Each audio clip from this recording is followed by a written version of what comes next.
Hola, buenas tardes. ¿Cómo están todos? ¿Sí me escucho bien ahí? Gracias, buenas tardes.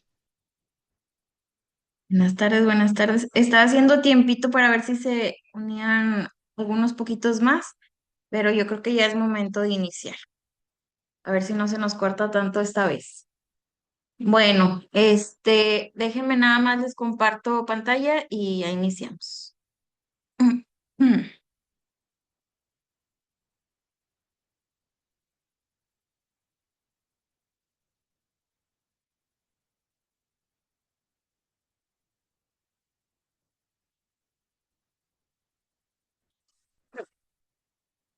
Ay, discúlpenme que estoy tosiendo, pero todavía ando enferma. Si no me llegan a escuchar bien y quieren que repita lo que expliqué, me dicen sin problema. Bueno, el día de hoy vamos a ver, como ven en pantalla, un tema que es un poquito diferente a los que estábamos viendo en las clases anteriores. No va tanto de la mano, sí, sí aplica, pero no va tan relacionado como todos los que estábamos viendo en las clases pasadas. Como ven, vamos a hablar sobre los contratos, sus bases, su elaboración, algunos temas un poquito, pues que son principales, ¿verdad? No lo vamos a ver tan a profundidad, pero en las clases que sigue ya lo vamos a profundizar. Este es un tema que yo considero que aunque todos son importantes, creo que es un poquito más, porque en el área, independientemente del área en que ustedes se vayan a encontrar o se encuentren ya en el ejercicio pues de su profesión trabajando, van a hacer uso de ellos y en la vida diaria. O sea, los contratos son algo muy importante, e imprescindible de que se entienda, no solo por quienes los llevan a cabo casi siempre, que son los abogados, ni por ustedes que también ven mucho estas áreas, sino por la ciudadanía en general, porque luego por eso tenemos problemas, porque no hacemos contratos o porque los hacemos de manera equivocada. Entonces, pues, ustedes, como les digo, su área de ejercicio profesional los demanda mucho, los contratos para cualquier cosa, ya sea que ustedes los vayan a elaborar, que los vayan a inspeccionar, a autorizar, a revisar, o inclusive, perdón, aunque solo los vayan a firmar, que se los pasen a ustedes para que los firmen de cualquier cosa, pues tienen que conocer cuáles son las bases de los contratos, cómo sería un contrato bien hecho, qué elementos debe de tener, ¿verdad? Principalmente para que ustedes digan, bueno, este sí es un contrato completo, bien hecho, entonces sí me he hecho la responsabilidad de firmarlo, de autorizarlo o de llevar a cabo o celebrar el acto que contenga en él, porque si no está bien hecho y ustedes ya firmaron, pues ya se traen todos los problemas que conlleva un contrato mal realizado o con vicios, ¿verdad? Como lo vamos a ver más adelante. Entonces, pues me gustaría, ahorita para entenderlo bien, vamos a empezar con su concepto, pero antes de que yo se los diga, es un concepto muy sencillo y muy chiquito. Me gustaría saber si alguno de ustedes quisiera decirme qué entienden por un contrato o para ustedes así, como siempre les digo con sus palabras, ¿qué es un contrato? ¿Quién quisiera participar?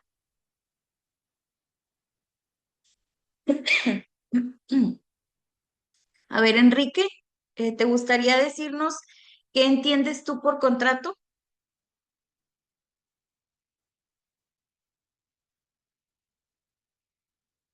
Enrique o Alberto, cualquiera de los dos,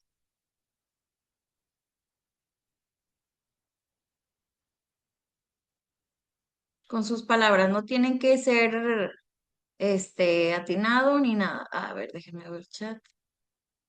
Son reglas o cláusulas para un convenio. Sí, más o menos. Más bien, yo te lo cambiaría un poco a un convenio con reglas y cláusulas. Eso es un contrato. ¿Sí? Está bien dicho. Muy bien. Bueno, ya que más o menos aterrizamos, estuvo muy bien tu definición. Nada más ahí la acomodé poquito, pero básicamente eso es. Ahora sí, vamos a ver aquí cuál es el concepto. Si hablamos conceptualmente, un contrato es un acuerdo voluntario entre dos o más personas para crear, transferir o extinguir obligaciones, así como lo vemos en pantalla. Bueno, aquí mencionamos el fundamento. Este lo encontramos fundamentado del artículo 1689 al 1694 del Código Civil del Estado. O sea, acuérdense que el Código Civil del Estado es la primera normativa a la que recurrimos para fundamentar algún contrato, algún acto, algún acuerdo, porque nos encontramos pues dentro del Estado, ¿no? Entonces lo más próximo, pero en caso de que este código, esta normativa no incluya algo que nosotros estamos buscando fundamentar o lo diga de manera muy ambigua, no podamos interpretarlo bien, podemos recurrir al Código Civil Federal y este viene fundamentado en el artículo 1792 del Código Civil Federal. Entonces, ahí nada más para que lo tengan de dato. Pero para entenderlo mejor, vamos a empezar a desglosar este concepto. Si nos regresamos al concepto, en un primer momento de la primera oración, vemos que es un acuerdo de voluntades entre dos o más personas, ¿verdad? De aquí sacamos dos elementos. El primero es que es un acuerdo de voluntades. ¿Qué es un acuerdo de voluntades? Pues que ambas partes, como nos está hablando de dos o más personas, ambas partes están poniéndose de acuerdo, o sea, que hay un consentimiento sobre algo. Aún no sabemos sobre qué, pero ya hay un acuerdo, es decir, ya hay voluntad, ya hay consentimiento. Ese es un elemento. Y el segundo es precisamente lo que decía, que es entre dos o más personas. Es decir, es un acto jurídico bilateral. En clases anteriores les hablaba sobre actos unilaterales y actos bilaterales. Pues su nombre lo dice. Unilateral es de una sola parte, bilateral es de dos o más. Entonces, en este caso, digo, la teoría difiere porque dicen que hay contratos unilaterales, pero realmente no. Un contrato es un acuerdo voluntario entre dos o más personas. Tiene que haber dos o más partes. Entonces, de ahí sacamos dos elementos. Recordando, uno es que es un acuerdo de voluntades, es decir, que hay consentimiento, ahí está un elemento, y el segundo es que es un acto bilateral. El segundo elemento es que tiene que haber dos o más personas, ¿verdad? Luego ya seguimos con el resto del concepto, que es muy chiquito, y ahí dice que es para crear, transferir o extinguir obligaciones y derechos, perdón. Entonces, ¿qué está queriendo decir? Se traduce en que debe de tener un objeto. Este objeto es para crear, transferir o extinguir derechos y obligaciones. Ahí está el tercer elemento. El tercer elemento es que debe de tener un objeto. Por ejemplo, para que se entienda un poquito mejor. eh, bueno, vamos a clasificar al mismo tiempo que les estoy ejemplificando los contratos que crean obligaciones, los contratos que transfieren obligaciones y aquellos que extinguen dichas obligaciones y dichos derechos. En un primer ejemplo tenemos un contrato que crea obligaciones, que es el más común, lo que más se da. Por ejemplo, un contrato de compraventa, que es prácticamente lo primero que se nos viene a la mente al pensar en contratos. Un contrato de compraventa es un contrato de crear obligaciones, porque crea la obligación de transferir la propiedad de un bien, ya sea mueble o inmueble, independientemente de lo que se vaya a vender. Se crea la obligación de transferir esta propiedad a cambio de un monto pactado como precio, ¿verdad? A cambio del pago. Entonces, aquí vemos que cumple con los requisitos que hemos visto hasta ahora. Y si podemos armar un poquito más este ejemplo, también para que se entienda más, vamos a decir, por ejemplo, no sé, Juanita le quiere comprar una casa a Pepito. La obligación que se crea, bueno, en un primer momento vemos el elemento de que hay voluntad. Juanita le quiere comprar la casa a Pepito y Pepito le quiere vender la casa a Juanita. En segundo elemento, vemos que hay dos personas, entonces cumple con ser un acto bilateral. Y luego vemos el tercer elemento, que hay un objeto. ¿Cuál es el objeto? Pues la compraventa. ¿Qué es una compraventa? Un objeto que crea una obligación. Esta es la obligación que se crea, pues para Juanita es pagar el precio que Pepito le vaya a poner y para Pepito es entregar la casa que Juanita le está pagando. Entonces ahí ya vemos también que se cumple con el otro elemento que es tener un objeto que crea obligaciones, ¿verdad? Cae en una de las clasificaciones. Hay acuerdo de voluntades porque hay consentimiento, porque ambos quieren, hay dos partes, hay objeto, entonces ya cumplimos con todos los elementos. Vamos a decir que es un contrato válido, ¿verdad? Si no se cumple con los elementos que estamos viendo, pues es un contrato inválido y se puede anular, es decir, se puede cancelar. Entonces, hasta aquí, ¿todo bien? En cuanto a los elementos, ¿o va quedando alguna duda? Es algo muy rápido. La verdad es que la clase yo creo que no nos vamos a tardar mucho. ¿Todo bien? Bueno, voy a tomar eso como un sí. En este caso que les estaba poniendo de un ejemplo, pues me fui al más básico, pero por ejemplo también aplica en el caso de un contrato de trabajo. Ok, muy bien. Gracias, Enrique. También aplica porque hay dos partes. Hay trabajador y hay patrón, ¿verdad? Ahí es uno de los elementos. Están de acuerdo porque pues obviamente el trabajador fue a pedir trabajo, lo contrataron, ambos están de acuerdo. El objeto es también una obligación de crear. ¿Por qué? Porque se crea una relación de trabajo y están de acuerdo ambos con cumplir las obligaciones pues respectivas, ¿no? De cada uno. Al trabajador pues a cumplir con las actividades que se le asignen y al el patrón o el empleador pues a cumplir también con las obligaciones que tiene como patrón, a pagarle, o sea, su salario, vacaciones, prestaciones, todo, ¿no? Todo lo que conlleva. Pero ahí vemos que también se dan los elementos de un contrato porque se cubre con todos los que estamos viendo, aunque no estamos hablando de un contrato de compraventa, sino de un contrato de individual de trabajo. Y ya, por último, nada más para reforzar, para que vean que aplica en varios casos, es el caso de los contratos de prestación de servicios. Ustedes en el ejercicio de profesional van a ver mucho de estos contratos. ¿Alguien sabe, ya ha visto alguno, ha leído alguno, ha sido parte en algún contrato de prestación de servicios o lo ha escuchado que más o menos sepa qué es?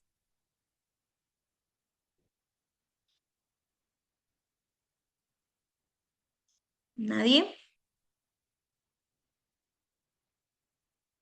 A No lo mejor. vienen siendo Ah, perdón. cuando contratas una aplicación o algo así. Ajá, puede ser.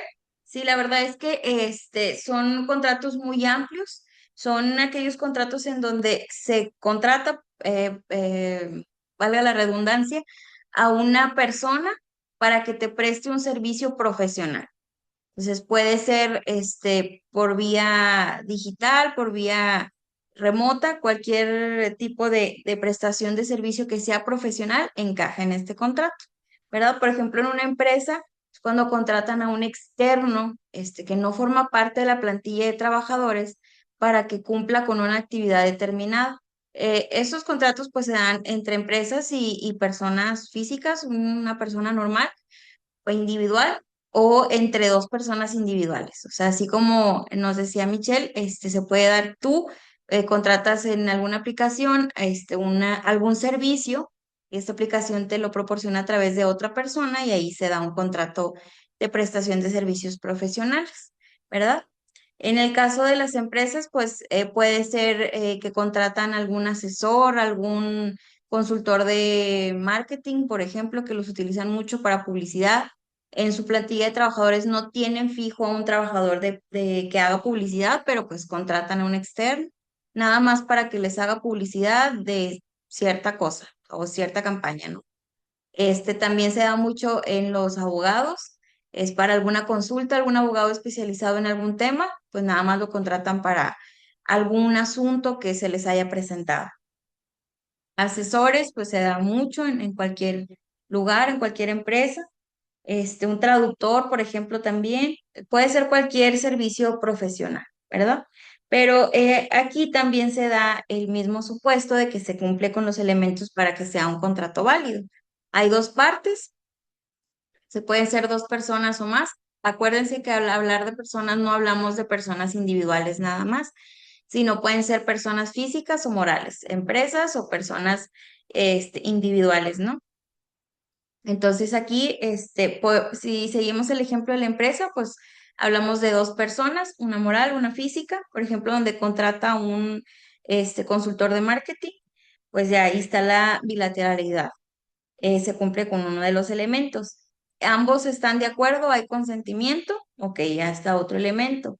Hay un objeto que crea una obligación, siguiendo el supuesto que estamos diciendo, pues sí, te estoy contratando para que me hagas una campaña, se crea esa obligación de que el consultor de marketing te va a crear una campaña de publicidad y tú creas la obligación de que le tienes que pagar sus honorarios. Entonces, pues eso también es un contrato válido porque se agotan todos los elementos, ¿verdad? Y siguiendo con el siguiente supuesto, que es un contrato que transfiere obligaciones. En este caso, podemos ejemplificarlo con las sesiones, que puede ser una sesión de derechos o una sesión de algo en específico. Por ejemplo, una sesión de derechos pudiera ser en los casos en que se ceden las deudas. No sé si ustedes han escuchado que alguna persona que debe un dinero dice, no, pues yo se la debía a alguna empresa, alguna financiera o una persona y pues ya me andan cobrando de un despacho porque les vendió la deuda o les vendió la cartera de clientes o algo así. Estas son sesiones de derechos en donde en este ejemplo se está cediendo el derecho de cobranza, ¿verdad?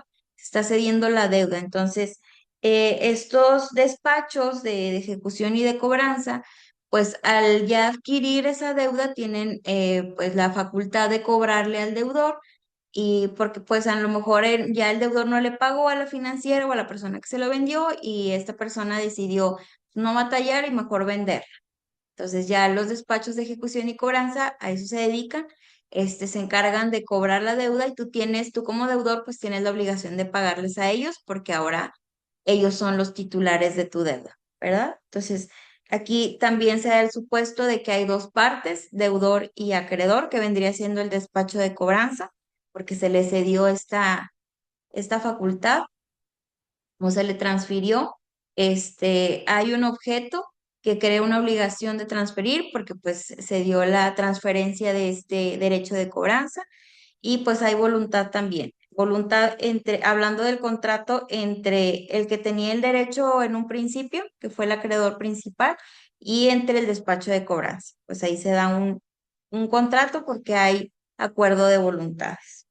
Entonces, este es un ejemplo de contrato que transfiere obligaciones, pero también puede darse en una sesión, como les decía, de cualquier otra cosa. Se pueden ceder, por ejemplo, los contratos de arrendamiento. Por ejemplo, si una empresa, igualmente siguiendo el ejemplo, tiene un contrato de arrendamiento con alguna persona de un local, pero ya no lo va a utilizar por cualquier razón y se lo quiere transferir o ceder este contrato de arrendamiento a otra sucursal, pues igualmente cumple con todos los elementos como lo podemos analizar. Se está transfiriendo este derecho, entonces ya la nueva sucursal va a tener el derecho de utilizar el local, el nuevo inquilino, haz de cuenta. Entonces, pues ahí está otro ejemplo de contratos que transfieren obligaciones. Y ya para terminar con estos ejemplos, tenemos los contratos que extinguen obligaciones. También están muy sencillos. Estos son aquellos que pues ponen fin a una obligación que ya existía, ya sea por cualquier razón, porque ya se cumplió la obligación, porque se llegó el término del tiempo, por condonación, o simplemente porque las partes pues decidieron terminarlo, se sustituyó. Cualquier razón, se puede dar un contrato que extingue obligaciones. Y un ejemplo muy claro pues son los contratos de rescisión. Por ejemplo, ahorita que hablábamos de un contrato de arrendamiento, pues un contrato de rescisión de arrendamiento se da porque ambas partes pues ya no quieren seguir con el arrendamiento, cualquiera que sea la razón, se ponen de acuerdo en que ya no van a continuar con la renta del inmueble y pues ahí está uno de los elementos, hay dos partes, hay consentimiento y hay un objeto que extingue una obligación. Se da término ya a la obligación que tenía el arrendatario y que tenía el arrendador de prestar la casa, de dar el servicio de la casa y de pagar el monto que se haya fijado como renta, ¿verdad? Entonces, este es un ejemplo pues muy claro Y cualquier contrato de rescisión, ¿verdad? Es un ejemplo. Rescisión quiere decir que se cancela, entonces puede rescindir un contrato de compraventa, un contrato de alguna obra determinada, algo, cualquier cosa, con la rescisión pues se cancela y se extingue la obligación. Y pues les digo, se da por cualquier razón, simplemente puede ser porque las partes decidieron ya no continuar. Entonces, no sé si hasta aquí haya alguna duda.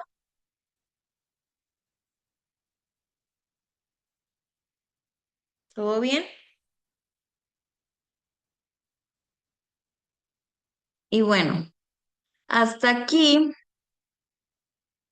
a ver, espérenme, ok. Hasta aquí, bueno, estos son los elementos que hemos visto, pero también hay uno muy importante que no les he dicho, aunque está en pantalla. Aunque es evidente, pues no está de más comentarlo, y esto es, el objeto tiene que ser lícito, tiene que ser legal. Y pues obviamente, por ejemplo, no podemos hacer un contrato de compra-venta que cumpla con todos los requisitos. Hay comprador y vendedor, hay voluntad, hay objeto que crea una obligación porque es una compra-venta, ¿no? La compra-venta, por ejemplo, es de algún objeto que está prohibido, que puede ser, no sé, por ejemplo, droga. No podemos hacer un contrato de compra-venta de droga, o no podemos hacer un contrato de compraventa de, por ejemplo, un animalito que no está dentro del catálogo de los animales que están permitidos para la venta. Entonces, o que está en el peligro de extinción o algo. Entonces ahí sí cumple con todos los elementos que son lo que hay dos partes, que hay acuerdo de voluntades, pero que hay una obligación que crea, perdón, que hay un objeto que crea obligaciones, pero el objeto no es lícito, entonces pues se puede, aunque se haga, se puede anular, no es válido el contrato. O por ejemplo, no sé, en un contrato de trabajo, en donde el trabajo, el objeto que está creando la obligación, que es la relación laboral, me estás diciendo que mi trabajo va a ser secuestrar personas, pues tampoco, ¿verdad? Obviamente no es válido, es nulo, no tendría ningún efecto jurídico, sino pues más bien da lugar a consecuencias jurídicas, negativas, ¿verdad?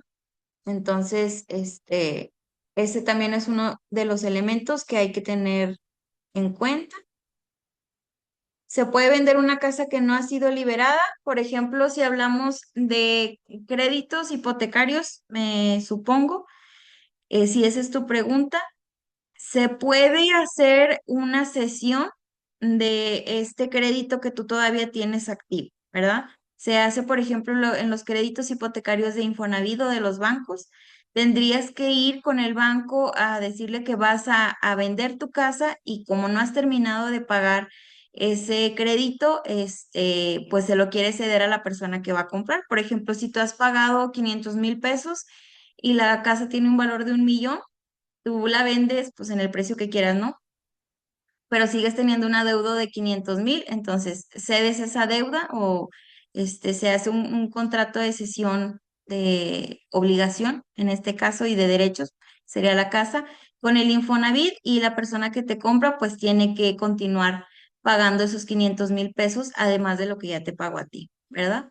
En este caso se puede, pero siempre y cuando Infonavit acepte esa cesión de derechos o la institución que te haya dado el crédito. Pero si no hablamos de un crédito hipotecario que tiene sus reglas propias, su normativa propia, sí se pueden vender aquellos predios que tengan gravámenes. ¿Que son gravámenes? Pues igual, hipotecas, alguna deuda por alguna situación, algún crédito que se pidió que no sea hipotecario, que se puso nada más como garantía, cualquier situación. Algo que tenga gravamen sí se puede vender, no es lo recomendable para el comprador, evidentemente, pero si se establece en la escritura pública, tiene que ser en escritura pública. Si se establece en la escritura pública que el comprador está de acuerdo con que se le transfiera este gravamen, pues sí se puede hacer. No cualquier notario lo acepta porque es un poco problemático, pero pues igual puedes decir, si yo compro una casa con una deuda activa, se tiene ahí bien inmueble un gravamen, pero yo estoy aceptando porque me la están dando más barata y ya después yo voy a pagar el gravamen y la institución que tiene esta deuda acepta, pues sin problema se puede hacer, ¿verdad? Entonces, en un primer momento sí se puede hacer, hay que ver las reglas internas de la institución financiera en donde haya la deuda, la hipoteca, el crédito, para poder plantearlo de una manera específica, pero de que se puede, pues sí se puede, pero no es lo más recomendable, ¿verdad? No sé si con eso contesté tu pregunta o si no, me dices, ¿verdad? No sé si le entendí bien.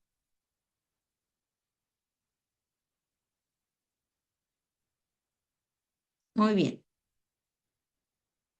Sí, por ejemplo, tuve un asunto hace algún tiempo en donde igualmente se iba a hacer una compra-venta ya de una persona que no había adquirido el crédito en un primer momento, sino que él adquirió la casa con la deuda de una constructora, que la constructora pues se la vendió con la deuda, se transmitió en la escritura y esta persona pues la iba a vender ya a otra más, a un tercero, y pues obviamente el tercero no quería comprarla con ese gravamen y lo que hizo la parte que compró pues fue ir a liquidar la deuda, que se liberara, ¿verdad? Que se hiciera la cancelación de la hipoteca y ya la pudo vender sin gravamen. Entonces, les digo, es algo sencillo, pero sí dependerá, si eres asesor, o sea, si estás dando alguna recomendación, pues casi siempre te dicen que mejor no compres ese gravamen. Si te conviene por el precio de venta, adelante. Igualmente, si eres tú la persona que lo vas a adquirir, pues también hay que revisar en qué situación está ese gravamen o esa deuda. ¿Verdad? Si no está liberada, hay que checar bien con la institución financiera, porque luego hay instituciones que dieron créditos hace más de 20 años, las instituciones desaparecieron, a lo mejor ya otra cartera, alguna otra institución financiera absorbió la cartera de esta que desapareció, pero es muy complicado. Entonces hay que revisar siempre las circunstancias específicas de los inmuebles para poder decidir si te avientas la misión de comprar con una deuda o no, ¿verdad? Bueno, ahora sí ya continuamos. A ver si alguien me puede, por favor, ayudar a leer los recuadros azules. Quien sea, quien pueda ahí encender su micrófono. Anel, ¿me podrás ayudar? Sí, por favor, Dilka. Sí, características legales de los contratos civiles. Partes, personas naturales con capacidad legal, mayores de edad, con representación legal válida. Consentimiento debe ser libre, expreso o táctico, sin vicios como error, dolo o violencia. Objeto debe ser posible, lícito y determinado o determinable según la ley. Y forma, verbal o escrita, ciertos contratos requieren escritura pública. Muy bien, muchas gracias.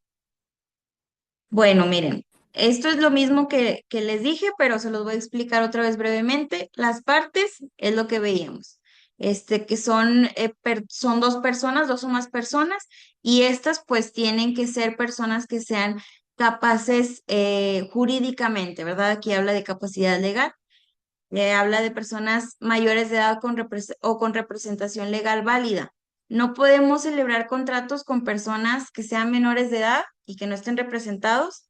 En alguna clase me preguntaban si podían adquirir los menores de edad. Sí pueden, pero tienen que estar representados por sus tutores, ya sea sus padres o quienes estén tutelándolos, ¿no? Aquí sería ese supuesto. Y también con las personas que no sean capaces jurídicamente, estamos hablando de aquellos que están declarados bajo alguna interdicción por declaración judicial. Y esto es por alguna situación o estado de salud que les impida ser considerados como personas legalmente capaces, porque por algún tema, por ejemplo, discapacidad, no miden o no comprenden los alcances, entonces no pueden celebrar ningún contrato. Estas serían las personas que sí pueden celebrar contratos. Los mayores de edad o menores debidamente representados y ya, nada más son los que pueden celebrar contratos. El consentimiento, pues ya vimos, es la voluntad, que estén de acuerdo y este debe ser libre, expreso o tácito, sin vicios como el error, dolo o violencia. Un poquito más adelante vamos a ver cuáles son estos vicios, pero pues básicamente es que no pueden comparecer a celebrar el contrato obligados, engañados o creyendo que van a hacer otra cosa. Debe de ser libre, expreso o tácito. El objeto, veíamos ahorita que tiene que ser legal, tiene que ser posible y tiene que ser determinado o determinable. Esto de determinado o determinable, pues es que sea claro, un objeto claro. No vas a poner en compraventa de una casa habitación color roja ubicada en Saltillo. Pues obviamente hay muchas casas color roja ubicadas en Saltillo. O compraventa de un lote de terreno que tiene una superficie de 200 metros ubicada en Santa Catarina. Pues tampoco, porque no estás especificando manzana, lote, localidad, municipio en lo específico, o sea, cosas así no lo puedes hacer, ¿verdad? Tiene que ser muy claro, muy determinado y obviamente tiene que ser posible. Tampoco pueden poner ahí que es un contrato de trabajo para que vueles todos los días, de tu casa a tal oficina. Pues tienen que ser cosas posibles, lícitas y determinadas. Informa, pues aquí dice que puede ser verbal o escrita. La ley dice que hay contratos verbales que son válidos. No es tan recomendable tampoco porque si es de manera verbal, pues no hay garantía, ¿verdad? No puedes reclamar porque que todo quedó verbalmente, a menos de que lo grabes, que sería un instrumento de prueba, pero es complicado. Pero sí se puede, sí es válido, y para ciertas ventas, pues se vale, ¿no? Ok, muy bien. Bueno, les decía que no es tan recomendable, pero que se puede hacer de manera verbal y esto depende de qué se esté celebrando, ¿no? Por ejemplo, si es una compraventa, si es algo sencillo, por ejemplo, si yo le vendo mi computadora a Alberto, pues es sencillo y generalmente no se hacen contratos porque, o no de manera escrita, ¿verdad? A lo mejor de manera oral, que se cumple todos los elementos, hay dos partes, hay voluntad de que yo se la quiero vender, él me la quiere comprar. Hay un objeto que genera una obligación, que es yo entregarle la computadora, él entregarme el dinero, pero no es por escrito porque pues se hace en contraentrega, ¿no? Yo le entrego la computadora, él me entrega el dinero y ya quedamos. O si les vendo un dulce, pues tampoco vamos a hacer un contrato por eso, ¿no? Pero hay situaciones en las que sí es necesario, que esto es pues muy evidente, ¿no? Pero no está de más decirlo. Por ejemplo, en el caso, siguiendo el supuesto de la casa, pues yo no voy a vender o a comprar una casa de manera con un contrato verbal. ¿Por qué? Porque pues si yo te estoy comprando y tú nada más me dices así de palabra, que se da? No crean que no es tan raro. A lo mejor suena obvio y a lo mejor decimos, no, pues yo no lo haría así. O a lo mejor sí, ¿verdad? Habrá quienes confíen en la palabra de las personas, pero no es lo correcto. Pero sí se da. A mí me pasa mucho en uno de mis trabajos que, sobre todo en las zonas rurales o con las personas que son ya mayores, no, pues es que yo nada más se lo compré hace 20 años y nada más fue de palabra porque pues así se usaba en el rancho y yo confiaba en la palabra de él, me vendió la casa y tengo 20 años viviendo ahí y pues nada más de palabra nadie me ha sacado, él sí cumplió con la palabra, pero ahora ¿cómo puedo acreditar mi propiedad si no hay un contrato escrito ni una escritura pública? Entonces, en este tipo de situaciones hay formalidades que se tienen que cumplir, ¿verdad? Como dice ahí, ciertos contratos requieren escritura pública. Para la formalidad o la solemnidad, hay que darle una revisadita a la normativa aplicable. Si estamos hablando de contratos de compraventa, nos vamos al artículo que habla de contratos de compraventa y la ley establece cuáles compraventas son las que requieren que se lleve a cabo en contrato ratificado ante notario público o elevado a escritura pública. La casa o los bienes inmuebles siempre tienen que ser celebrados en la escritura pública, ¿verdad? Hay ocasiones en que se hacen en contratos privados ratificados y posteriormente se elevan o se inscriben más bien en registro público. pero hay casos en que se quedan los contratos así y pues se tiene que ir a un juicio para poder acreditar la propiedad y un montón de cosas. Entonces, en inmuebles, acuérdense, siempre hay que llevarlo a cabo o celebrar el acto en escritura pública. Porque les digo, yo no voy a confiar en la palabra de otra persona, yo le voy a entregar 2 millones de pesos y cómo voy a saber que la casa que me estás vendiendo es tuya o que todo está en orden, que no es fraude, que no te voy a dar yo mis millones y te vas a ir y me vas a dejar sin dinero y sin casa. O que, como preguntaban ahorita, que la casa no tiene gravámenes, me la estás vendiendo en 6 millones y tienes una deuda por la casa, con la casa hipotecada de 3 millones, pues voy a tener que gastar 3 millones más. Entonces, todas esas cosas son correspondientes a las investigaciones que hacen los notarios y sus colaboradores, ¿verdad? Tú llegas a una notaría y lo primero que te van a pedir al tú decirles que quieren hacer una escritura es, pues bueno, dame la escritura de antecedente, o sea, la escritura o título de propiedad o lo que tengas, el documento que acredite tu titularidad o propiedad del bien, para yo poder decir que estás en posibilidad de venderle quien está compareciendo como comprador. Entonces, si tú me compruebas con tu escritura, ok, muy bien. Luego se hace una búsqueda registral, en registro público, se solicita un certificado de libertad de gravamen, así se llama. Esto precisamente es un documento que emite el registro en donde dice si hay algún trámite en proceso, algún proceso judicial en donde a lo mejor hay una demanda preventiva sobre ese bien y no se puede vender, o se puede vender si estás de acuerdo como comprador, ¿verdad? O que hay una hipoteca de un chorro de dinero, etcétera. Esa es la labor del notario y te lo hace saber. Si tú lo quieres comprar así, bueno, hace la redacción correspondiente en la escritura. Ahí obviamente pues mete todas las cláusulas que sean lo más específicas posibles para salvaguardar y dar certeza jurídica a sus clientes, tanto comprador como vendedor. Siempre dentro del marco jurídico aplicable, ¿verdad? Siempre tiene que ser legal y pues ahí establece, o sea, ahí más bien ve si el precio que están estableciendo también es justo. Más adelante vamos a ver lo de las cláusulas o condiciones que son abusivas, ¿verdad? Entonces también un notario pues no te va a permitir vender un terreno o una casa grande en, no sé, 20,000 pesos. Ahí pues obviamente es también su labor decirte y orientarte a que no es lo correcto que se dé el negocio bajo esas circunstancias. Pues por eso es importante hacerlo o seguir la formalidad o la solemnidad que el acto tenga.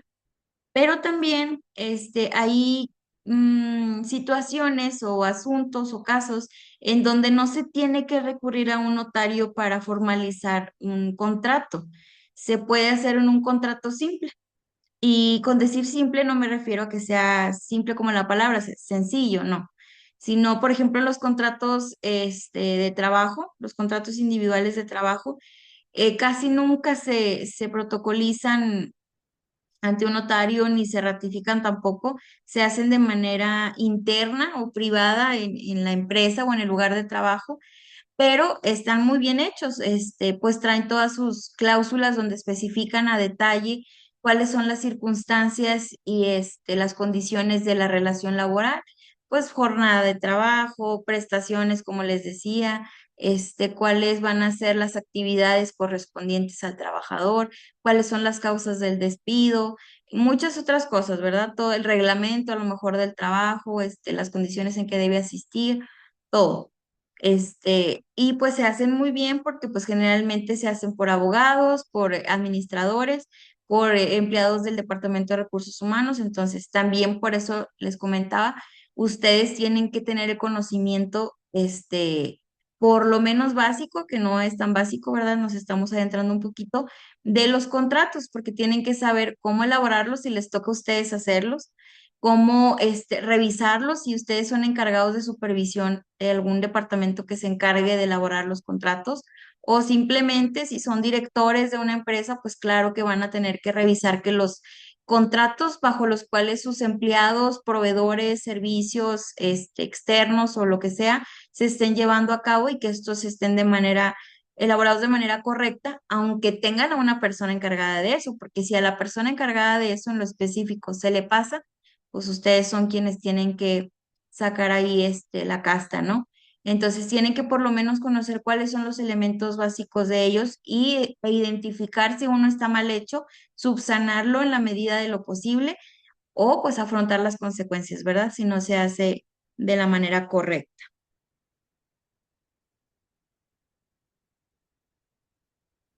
Bueno, esto pues ya lo vimos, cuáles son los principales tipos de contratos civiles.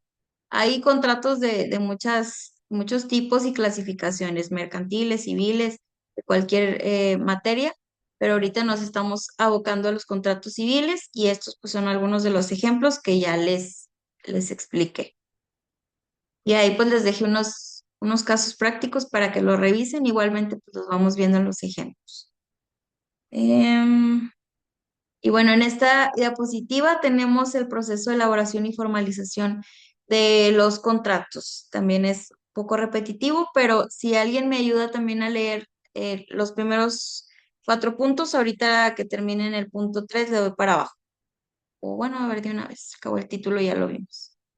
¿Alguien que me quiera ayudar a leer esos puntos, por favor? Negociación, redacción, firma y registro o protocolización. Yo, maestra. Buenas Sí, noches. gracias.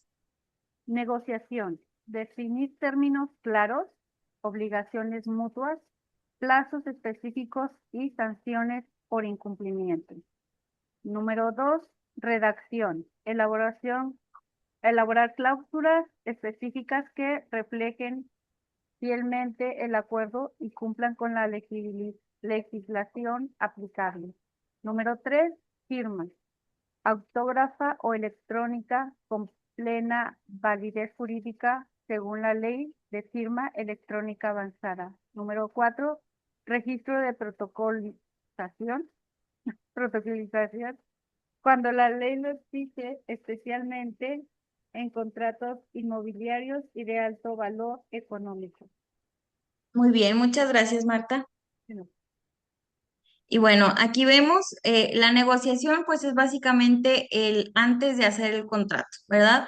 Las partes llegan a un acuerdo. Si tú vas con un notario o con un abogado que te elabore el contrato, pues esta etapa ya puede ser que ya se haya dado, que ya lleven ustedes muy claro, muy específico lo que quieren hacer, se lo digan al notario o al abogado en sus palabras o a veces hay personas que ya lo traen pues muy específico y con todos los acuerdos a los que quieren llegar. Si, por ejemplo, es un contrato de compraventa, volvemos a lo mismo, pues con la descripción del inmueble, las circunstancias en que se entrega, si se va a pagar en una sola exhibición o en parcialidades, los plazos, mediante qué método de pago se va a pagar, a qué cuenta, etcétera, ¿verdad? Y cuáles son las causales de rescisión o en un contrato de trabajo, pues de igual manera, no todos los aspectos que les comenté hace un momento, sanciones por incumplimiento, todo eso se contempla. O puede ser que vayas a una notaría, algún despacho, algún lugar donde hagan contratos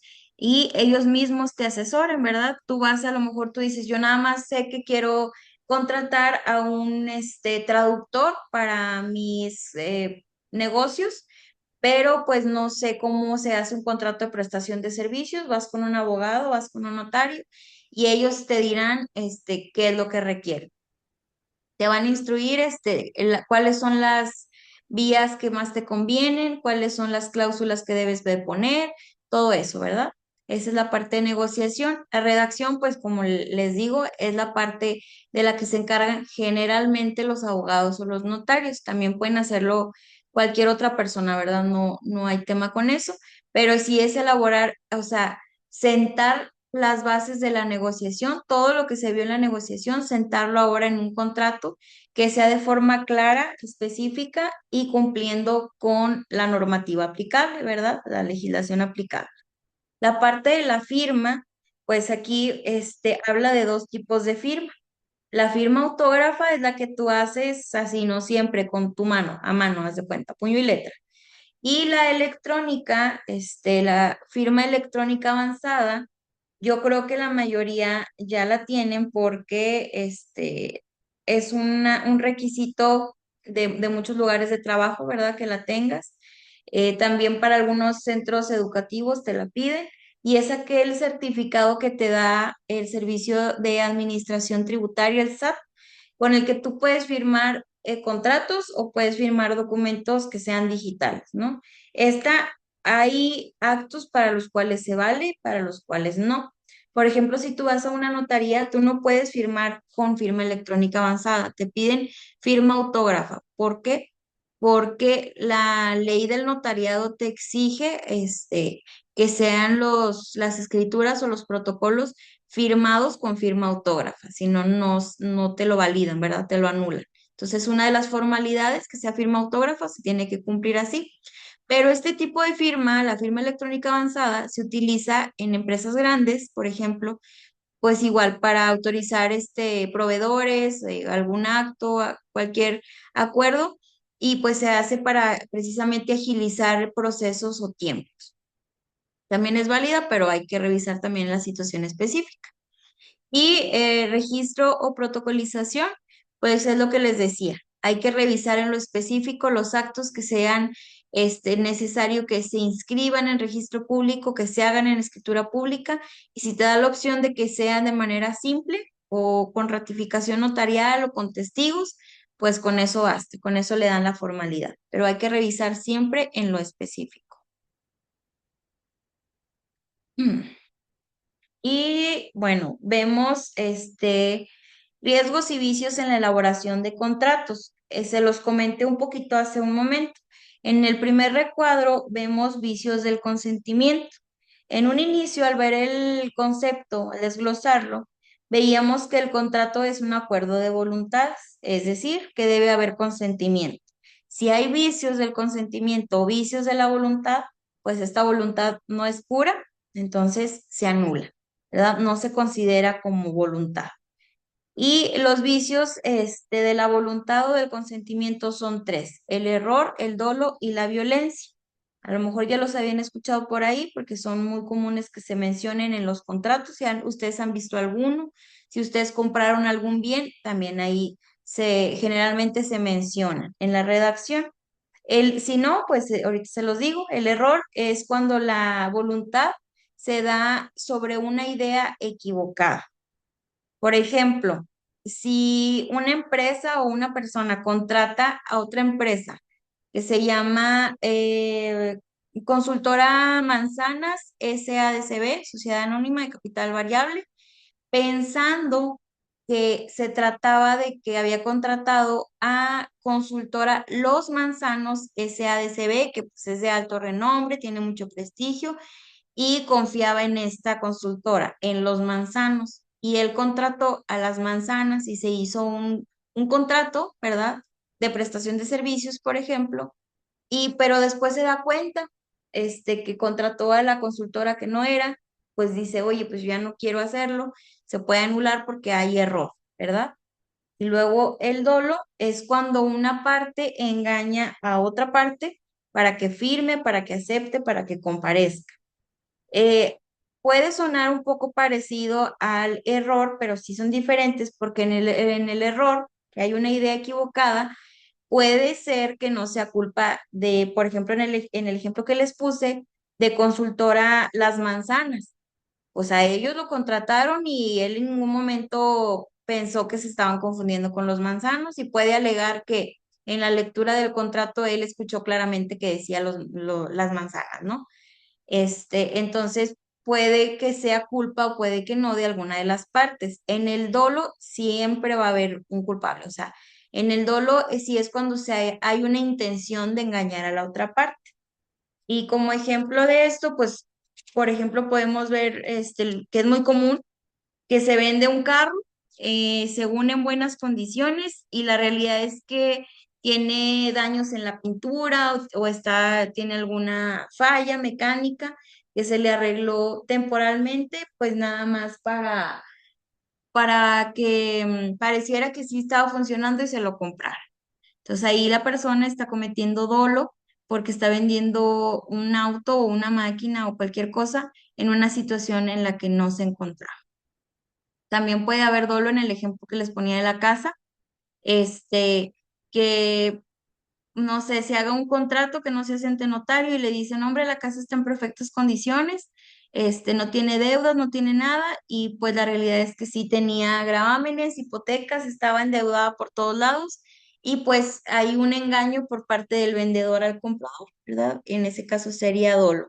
Y pues por último, violencia es cuando pues se hace uso de la fuerza, ya sea física o psicológica, cualquier tipo de violencia, puede ser coacción, para que una persona acepte, firme, comparezca. Y pues un ejemplo de esto, pues sí, es muy básico, ¿no? Que golpeen a una persona para que vaya y les firme que le está vendiendo algo que no quería aceptar en un primer momento. Estos son los tres vicios del consentimiento: error, dolo, violencia. Si hay alguno de los tres, se anula completamente el contrato. Más adelante, en otra clase, vamos a ver las causas de nulidad en lo específico y la nulidad absoluta y relativa. La absoluta anula completamente, la relativa se puede subsanar, pero los vicios del consentimiento son causas de nulidad absoluta. O sea, si se comete alguno de estos, se anula completamente, no se puede corregir o subsanar, ¿verdad? Y luego en el segundo recuadro habla de incapacidad de las partes, ya lo vimos, que no se puede celebrar contratos con personas menores de edad que no estén debidamente representados, o con personas que tengan limitaciones jurídicas declaradas, que sean declarados judicialmente como bajo interdicción. Y ya les expliqué cuáles son estas situaciones. Por último, cláusulas abusivas, que también les comentaba. Estos son, por ejemplo, que vinieran conmigo a que les hiciera un contrato de compraventa otra vez de una casa, pero la casa se las están vendiendo en 30,000 pesos. Pues obviamente ya no hay casas que vendan, casas de verdad que no sean de juguete, que no cuesten pues arriba de los 100,000 pesos, y me estoy yendo muy abajo, ¿verdad? Entonces 30,000 pesos, pues obviamente es una cláusula abusiva, que además de que no cumple con el elemento que exige la ley, se tiene por no puesta, pero pues también ahí hay algún vicio o riesgo en la elaboración del contrato, que como yo abogada que lo estoy haciendo, o el notario que lo haga, o cualquier profesionista, pues tiene que advertirlo y decírselo a las partes que están celebrando el contrato. O bien, un contrato de trabajo, individual de trabajo, que ustedes, si por ejemplo están en recursos humanos o algo así, y les toque revisarlo y vean que las circunstancias en las que se está dando la relación laboral son abusivas precisamente, que vulneran los derechos laborales y humanos del trabajador, pues tampoco no se puede poner, ¿verdad? Hay que estar al pendiente de eso. No sé si hasta aquí hay alguna duda o todo bien. Ya casi acabamos. Bueno, para terminar tenemos el principio pacta sunt servanda. Este principio es un término en latín. En derecho se utilizan muchos términos en latín, pero este es el principio rector de los contratos. Como veíamos otra vez en un primer momento, un contrato es un acuerdo de voluntades, hay consentimiento. Entonces, entendemos que si hay consentimiento, estaban de acuerdo precisamente en llevar a cabo el contrato tal y como se puso, el acuerdo, perdón, el acto jurídico tal y como se puso en el contrato. Entonces, se tiene que cumplir tal cual, fielmente de acuerdo al acordado en el contrato. Esto significa el principio pacta sunt servanda. Y en caso de incumplimiento, pues obviamente hay consecuencias jurídicas, ¿verdad? En la mayoría de los contratos, o en los que se realizan de una manera adecuada, correspondiente, ya incluyen ahí dentro las consecuencias de incumplimiento, que pueden ser simplemente las que establece la ley, o se les puede agregar alguna más, obviamente sin caer en cláusulas abusivas, o en caer fuera del marco jurídico, ¿verdad? Son cosas que no pueden estar prohibidas, pero ahí dice en la mayoría de los contratos, en el caso de incumplimiento de alguna de las partes, hay estas penas, hay estas multas, etcétera, ¿no? Entonces, en caso de incumplimiento, pues puede dar lugar a multas, amonestaciones, a penas de prisión inclusive. pues cualquier cosa, ¿no? Si, por ejemplo, en un contrato de compraventa dices, pues si no me pagas a tal fecha, te cobra este interés.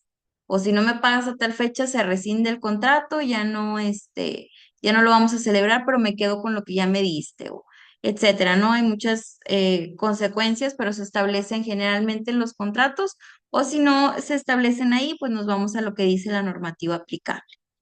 Y pues obviamente la terminación del contrato, ¿no? Ya si no cumples, pues obviamente ya no seguimos. Si tú no me pagas la renta, además de que te voy a cobrar el interés y una penalidad de tanto dinero, que tienes tanto tiempo para pagármela, pues ya obviamente no te voy a seguir rentando la casa o el bien que estés arrendando. Y pues, no sé si hasta aquí, chicos, chicas, hay alguna duda. Les digo, es un tema sencillo, pero muy importante, que vamos a profundizar más adelante, pero las bases, pues es lo principal, que quede bien entendido. ¿Alguna duda? Bueno, si no hay dudas, vamos a dar por finalizada la clase del día de hoy. Si hay dudas, acuérdense, me las pueden hacer saber por el chat ahorita en los minutitos que estemos, o bien en el grupo que tenemos, por mensaje privado, sin ningún problema, por correo. Yo lo reviso y a cualquier duda la aclaramos, ¿verdad? Pero igualmente vamos a retroalimentar en las siguientes clases, por si hay algo que no se les quedó ahí muy bien. Entonces, creo que no hay dudas, ¿no, verdad? Al momento no, gracias, maestra.